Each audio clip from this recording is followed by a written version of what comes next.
একটা কেক দেন তো ভাইয়া। এই দেন ভাই কেকটা। ভাই দুদিন ধরে কিছু খাই না ভাই, কিছু খামু ভাই। ভাই এরম করেন গো ভাই, খামু ভাই, খিদা লাগছে অনেক।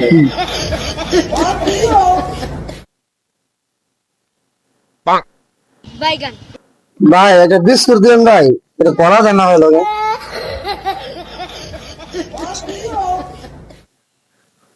আলহামদুলিল্লাহ ভাই টাকাটা মোবাইলে দেই। ভাই টাকাটা বিকাশে দিয়ে দেন, বিকাশ নাম্বারটা উপরে আছে। ভাইয়া দেখেন তো টাকাটা গেছে কিনা দেখেন। রাজন সাহেব দেখেন তো টাকাটা গেছে কিনা, মেসেজ পাইছেন কিনা বিকাশে। হবে ভাই হ্যাঁ রে জিগাইলেন কেমনে? হ্যাঁ তো আমার তো কিছুক্ষণ আগে একটা কলা আর একটা বিস্কুট চাইয়া খাইলো। ভাই উনি দেখতে হচ্ছে কি আমাদের দোকানের মাহাজন। আমার তো কিছুক্ষণ আগে ভিক্ষা নিল। আর এই যে ওইটা হচ্ছে কি ওনার প্রফেশনাল ইনকাম, আর এটা হচ্ছে কি ওনার সাইড ব্যবসা।